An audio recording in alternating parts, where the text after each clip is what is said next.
Olá, galerinha do nono ano das Escolas Municipais de Teresina, tudo bem com vocês? Professor Barroso, mais uma vez, para uma aula de língua portuguesa com vocês. Fica aquela mensagem inicial. Qual é a mensagem inicial?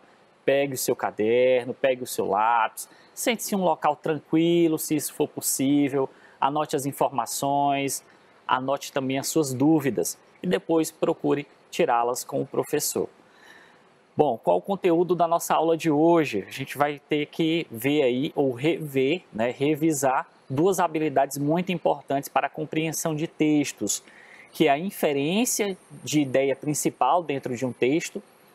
A gente vai usar o gênero letra de música, mas também vamos ver essa habilidade em outros gêneros. E também o sentido de variantes linguísticas. A gente vai analisar algumas expressões aí dentro da variação linguística e o sentido que elas possuem dentro do contexto, certo? Então, vamos fazer, já que se trata de uma aula de leitura, de interpretação, a gente vai aí começar com o texto de fluência da semana. Caixinha mágica.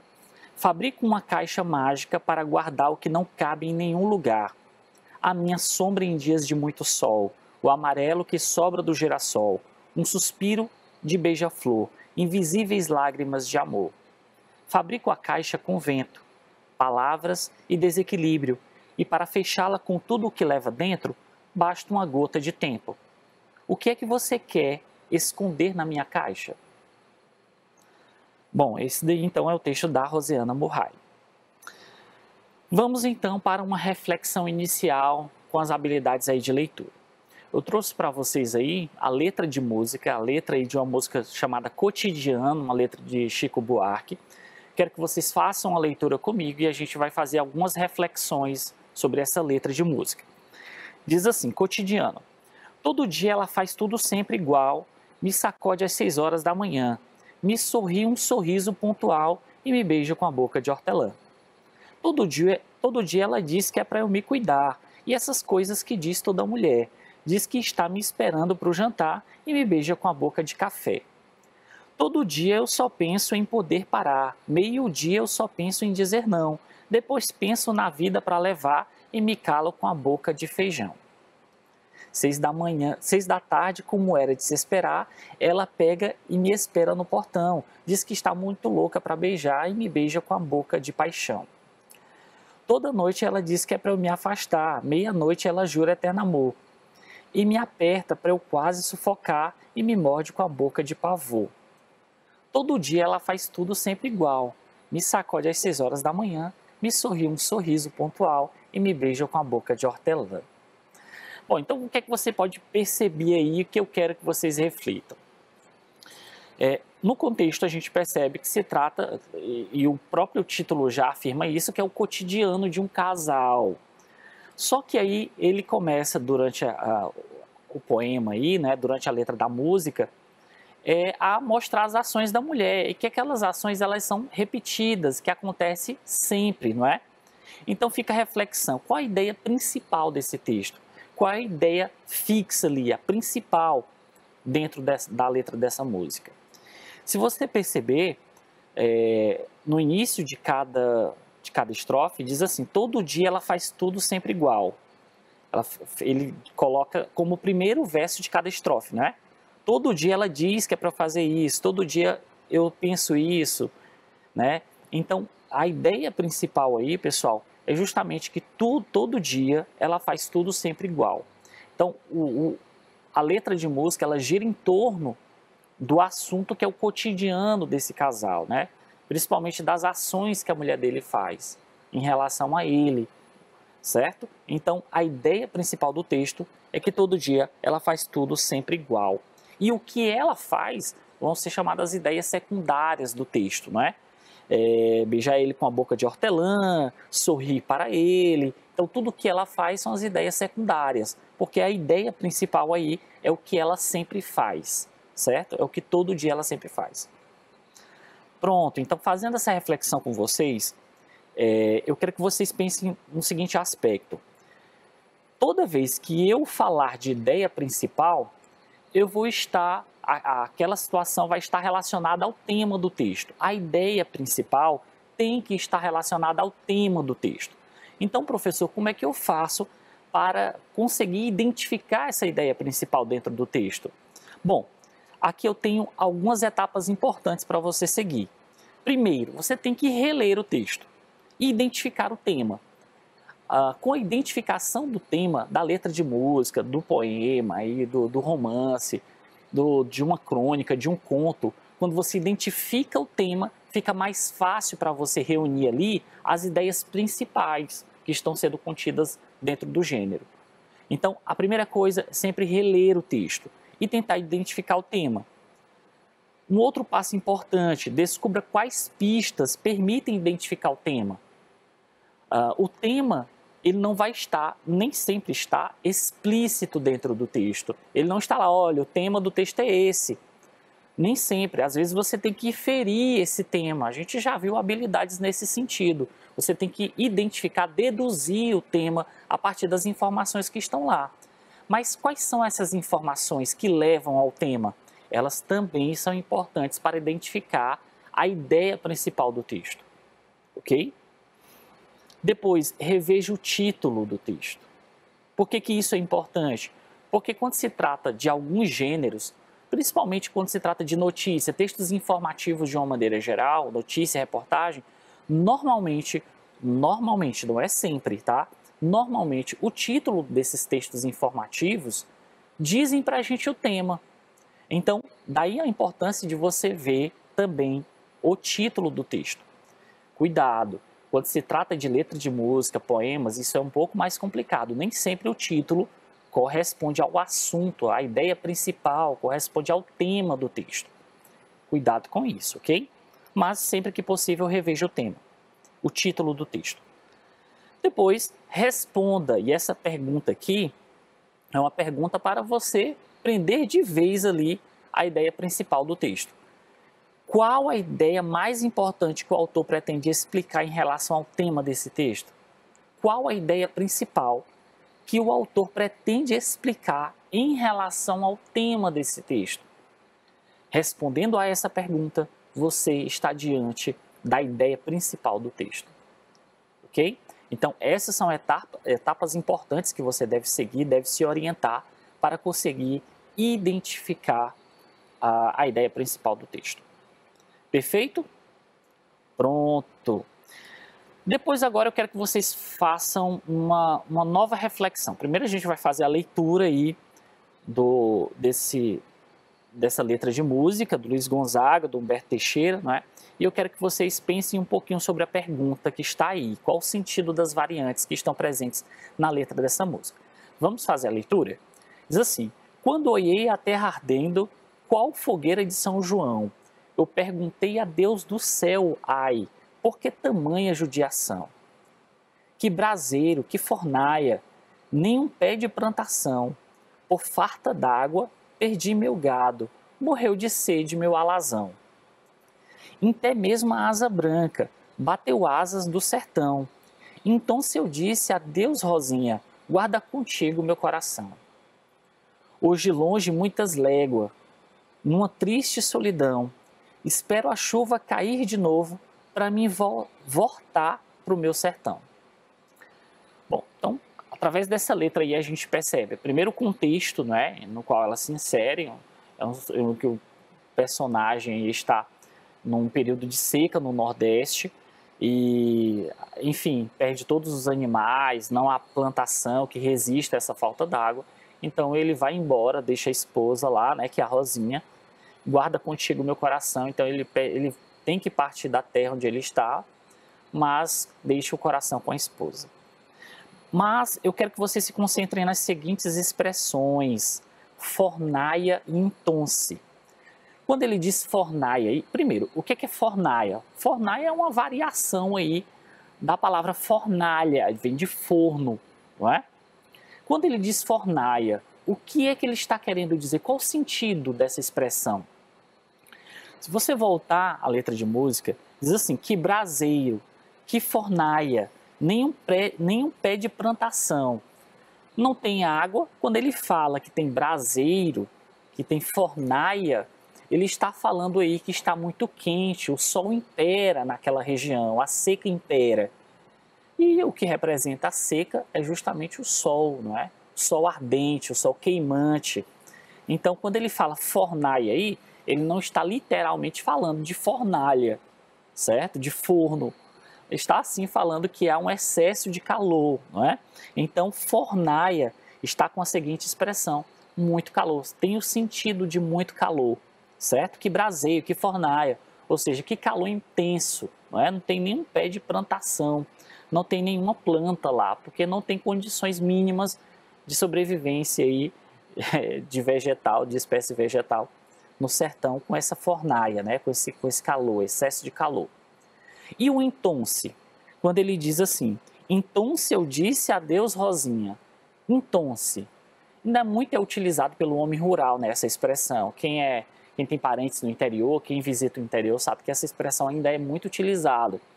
Então, esse entonce, ou entonces, né, o que é que ela significa? Ela tem o mesmo sentido, pessoal, de então, tem o mesmo sentido de em seguida.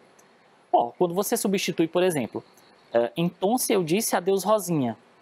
Em seguida, eu disse adeus Rosinha. Então eu disse adeus Rosinha. Então, essas expressões aí, fornalha e entonce, são variantes linguísticas, não é? Por que são variantes? Porque são expressões regionais. Fornalha aí não é uma expressão regional, é a fala coloquial, né? Uma expressão coloquial, informal, porque não é fornalha, e sim fornaia, mas que ela tem um sentido específico, não é? Que é no sentido de dizer que está muito calor. E o entonces, aí sim é uma expressão regional, um regionalismo, uma expressão que é muito falada ainda no meio rural, em algumas regiões do Nordeste. Portanto, é um regionalismo e ela tem esse sentido de em seguida, de então. Tudo ok até aqui? Então, como é que eu faço, professor, para ver o sentido dessas variantes linguísticas, dessa variação que a língua tem, dessas expressões que a língua fornece? Bom, o que é que eu sempre digo para você? Pessoal, veja o contexto que está sendo inserido ali dentro do texto, né? Qual o cenário, quem são os falantes, né? Qual o meio social dos falantes que estão ali. Então, isso tudo é muito importante para que você identifique o sentido dessas expressões, tá? Então, veja o contexto no qual se localiza a expressão e também os falantes. Veja esse contexto, o contexto social, certo?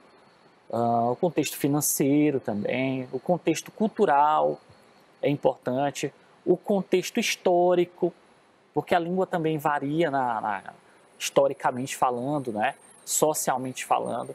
Então, essa variação permite que se criem novas expressões e que essas expressões tenham determinados significados. Depois, considere possibilidades de significados. A polissemia. Quando a gente fala em polissemia, eu estou falando nos diversos significados que a palavra possui. Você sabe disso. Quando eu falo manga, eu não estou falando de manga fruta necessariamente. Depende do contexto. Então, veja as possibilidades de significado que determinada expressão pode ter. Veja o contexto no qual essas expressões estão inseridas, certo? E também os sentimentos envolvidos ali. Por que eu digo os sentimentos envolvidos com aquela expressão? Olha, quando alguém diz, por exemplo, na Bahia existe diversos regionalismos, né? Diversas palavras e expressões que são regionais. Por exemplo, é comum se falar maninha, né? Ou maninha. Quando um popular de lá, um morador, né, de Salvador, na Bahia, fala maninha, ele não está falando necessariamente com a mãe dele. Ele pode estar falando com um amigo, uma amiga dele, né? Ô mãe, não faça isso. Então, não necessariamente a pessoa com quem ele está falando é a mãe, mas ali tem uma expressão carinhosa. E é isso que eu quero chamar a atenção de vocês. Essas possibilidades de significado. Não se atenham somente ao significado da palavra. Veja as possibilidades que essas expressões têm. Quando a mãe fala filhinho, significa dizer que aquele filho ele é um filho pequeno? Não. Filhinho, esse diminutivo, também tem sentidos outros, né? Por exemplo, um sentido mais carinhoso. Filhinho, não faça isso. Filhinho, preste atenção. Então, não é necessariamente o diminutivo está dizendo que se trata de uma criança, né, de um pequeno, mas está sim dando uma ideia e um sentido carinhoso à expressão. Então, isso eu quero que vocês observem, tá? Os sentimentos que estão ali envolvidos na fala. Depois, faça substituição por sinônimos. Veja, lá no entonces eu substituí por então, em seguida. Essa substituição por sinônimos é muito importante para que você identifique o sentido dessas variantes linguísticas, tá? Que você identifique aí o significado dessas expressões. E por último, perceber ironias. É muito importante que você perceba ironias, não é? Às vezes alguém diz uma coisa e você acha que ela está dizendo, reafirmando alguma coisa, quando na verdade está dizendo o contrário. Então veja as ironias, veja os exageros, não é? Quando alguém diz assim, quando alguém se refere, lança uma expressão e ela lança com muito ímpeto, né, exagerando, você não deve levar ao pé da letra, né? A mãe liga para o filho e diz, olha, te liguei 1000 vezes. Você sabe muito bem que ela não chegou a ligar nem 3, mas ela diz 1000, aquela expressão de exagero traz consigo um sentido, né? Ela está dizendo que ligou muitas vezes, não necessariamente que ela ligou 1000. Então, essas expressões de exagero, ironias ou qualquer outro recurso expressivo, e aí você percebe isso com as figuras de linguagem, você tem que identificar dentro do texto, tá? Para conseguir captar o sentido, identificar o sentido dessas variantes. Perfeito? Então, o que a gente vai fazer agora? Vamos praticar o que aprendemos. Vamos resolver questões sobre o assunto. Bom, então trouxe aqui para vocês uma letra de música do Chico César, certo? Chamada Mama África. Prestem atenção na letra dessa música. Mama África, a minha mãe é mãe solteira e tem que fazer mamadeira todo dia, além de trabalhar como empacotadeira nas Casas Bahia. Mama África tem tanto o que fazer, além de cuidar neném, além de fazer denguim, filhinho tem que entender. Mama África vai e vem, mas não se afasta de você. Quando mama sai de casa, seus filhos se oloduzam. Rola o maior jazz. Mama tem calos nos pés. Mama precisa de paz. Mama não quer brincar mais. Filhinho dá um tempo. É tanto contratempo no ritmo de vida de mama. Bom, vamos para as perguntas, né? A primeira pergunta aí. O texto apresenta como ideia principal. Qual a ideia principal desse texto? Letra A. As brincadeiras dos filhos na ausência da mãe? Letra B. Uma vendedora que trabalha nas Casas Bahia? Letra C. A luta diária de uma mãe solteira? Ou letra D. Uma família que mora na África? Eu vou voltar ao texto, você vai fazer a leitura, 10 segundos depois eu mudo para a pergunta, ok? Vamos lá, 20 segundos para você responder.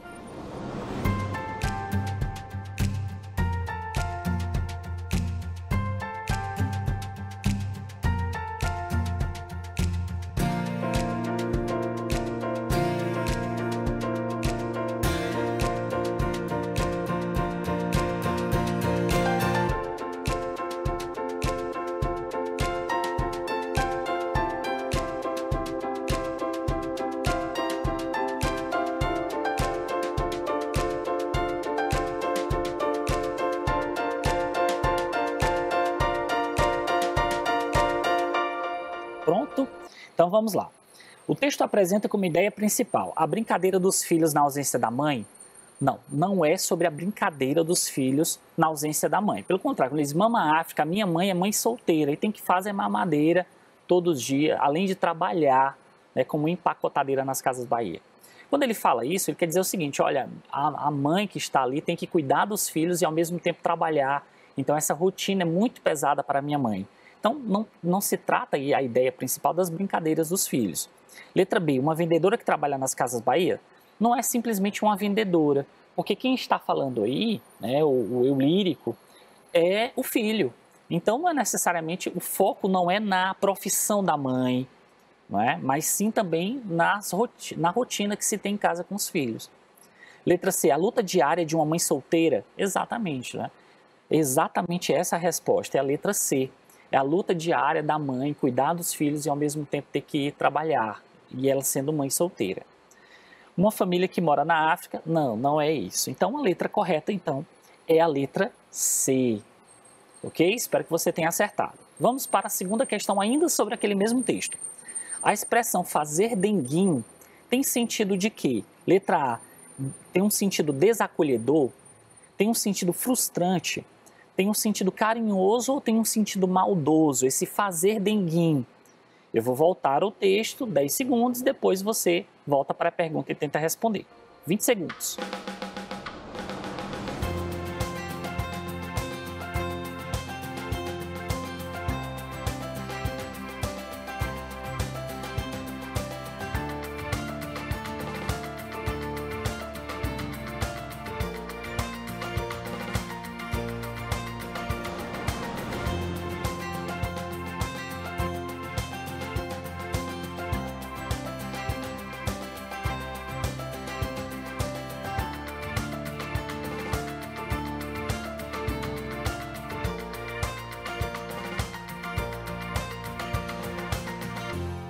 Pronto, vamos voltar então. A expressão fazer denguinho tem sentido o quê? Quando você vai lá no texto e vê, olha, não dá tempo de fazer denguinho no bebê, esse denguinho, óbvio que não se está falando aí de um sentido desacolhedor. Pelo contrário, é um sentido acolhedor. Fazer denguinho é fazer carinho na criança, não é? Frustrante também não é frustrante, né? A expressão fazer denguinho não. Ela diz que não consegue fazer isso, mas a expressão em si, fazer denguinho, não é frustrante. Letra C, carinhoso, exatamente, tem um sentido carinhoso. Fazer denguinho é fazer carinho na criança, ok? Sentido maldoso também não é. Então, letra correta, letra C, ok? Simples, não é? Vamos para um texto um pouco mais complexo, mas que tem a mesma habilidade. Vamos ver aí. Coatis roubam a cena em parque. Pedalinho, quadras de futebol, piscina, pistas de bike cross, que nada. A sensação do Parque Ecológico do Tietê, na Penha, zona leste de São Paulo, são os ativos e gulosos coatis. Na trilha ecológica, as crianças se divertem com os bichos e os representantes da espécie na sua, não são nada na deles. Se alguém oferece um salgadinho, os coatis querem logo o pacote inteiro. E não adianta esconder, porque eles têm ótimo olfato. Tainá dos Santos, 14 anos, que diga: quando a Folha de São Paulo, né, esteve no parque, no domingo passado, ela disputava com um coati sua mochila incrementada. É que eu dei uma batata frita para ele, tá ligado? E depois guardei o pacote aí dentro, afirmou rindo muito. Mas logo relembrou os episódios menos felizes. Quando eu tinha 5 anos, dei uma bolacha e levei uma mordida no dedo. Doeu muito. Mais à frente na trilha, famílias domingueiras, o parque recebe cerca de 40 mil visitantes no fim de semana. Se divertem com um bando de pelo menos 30 coatis. Alimentar os coatis traz risco à saúde dos bichos e das pessoas. A contaminação por raiva é avaliada constantemente nos animais, mas não é possível garantir que o coati não tenha pego a doença recentemente, explica Liliane Milanello, que coordena um centro de recuperação de animais silvestres do parque. Segundo a veterinária, se as pessoas não pararem de dar comida aos coatis, os animais poderão ser retirados do local. Vamos para a pergunta. Vamos resolver juntos aí essa pergunta. O trecho que revela a ideia principal do texto é o quê? Letra A. Ela disputa com um coati sua mochila incrementada? A notícia é essa disputa, pessoal? A ideia principal da notícia é essa disputa da mochila? Óbvio que não, isso é uma ideia secundária, não é? Letra B. Alimentar os coatis traz risco à saúde dos bichos e das pessoas? Está se falando desse risco durante todo o texto? Não, também é uma ideia secundária, né? Letra C. A sensação do Parque Ecológico do Tietê são os ativos e gulosos coatis. Exatamente aqui, pessoal. Essa é a resposta. O texto fala exatamente sobre os coatis, não é? E sobre essa sensação que eles causam aí no Parque Ecológico do Tietê, em São Paulo. Letra D. Se as pessoas não pararem de dar comida aos coatis, os animais poderão ser retirados do local. Não, isso também é uma ideia secundária. Vamos para mais uma questão. Ainda sobre o mesmo texto. No trecho, é que eu dei uma batata frita para ele, tá ligado? A expressão em destaque, tá ligado, apresenta sentido de quê, pessoal? Letra A, tá firme. Letra B, está desperto? Letra C, está energizado? Ou letra D, está entendendo? Bom, eu mostrei para vocês que para resolver esse tipo de questão, você pode, por exemplo, usar sinônimos e substituir. Se você substituir essas palavras pela expressão tá ligado, você encontra a resposta correta. Quando ele diz, é que eu dei uma batata frita para ele, tá ligado? Significa dizer que tá entendendo. Esse tá ligado significa tá entendendo, ok? Entendeu? Então a expressão aí, que é uma expressão muito ligada a esses grupos de jovens, né, os jovens em geral, se tem esse significado de estar entendendo, ok? Então essa é a resposta correta. Por último, a gente tem uma letra de música aí, vamos fazer a leitura. Short, esmalte, saia, mini blusa, brinco, bota de camuça e o batom. Tá combinando. Uma deusa louca, feiticeira, alma de guerreira, sabe que sabe e já chega sambando. Calço tênisinho, se tiver afim, toda swag e hip hop ao reggae. Não faço para buscar aprovação alheia. Se fosse para te agradar, a coisa tava feia. Então mais atenção com a sua opinião. Quem entendeu, levanta a mão. Respeita as mina. Toda essa produção não se limita a você. Já passou da hora de aprender que o corpo é nosso, nossas regras, nosso direito de ser. Respeita as mina. Toda essa produção não se limita a você. Já passou da hora de aprender que o corpo é nosso, nossas regras, nosso direito de ser. Qual a pergunta? No trecho respeita as mina, a expressão em destaque refere-se a quê? A pedras preciosas, a nascente de água, a meninas, mulheres ou depósito subterrâneo? Bom, quando ele fala respeita as mina, ele está falando, óbvio, das mulheres, das meninas, não é? Então a resposta correta é a letra C. O corpo é nosso, nossas regras, ou seja, as mulheres, as meninas fazem o que elas querem, não é? Não se limita a alguém ditando o que elas vão vestir ou não. Então a resposta correta é a letra C. Tudo bem, pessoal? Então o que foi que a gente viu na aula de hoje? Inferência de uma ideia principal, principalmente na letra de música, não foi isso? E reconhecemos o sentido das variantes linguísticas. Então é isso, muito obrigado, espero que você tenha aprendido e tire as dúvidas com o seu professor, ok? Tchau, pessoal, até a próxima aula.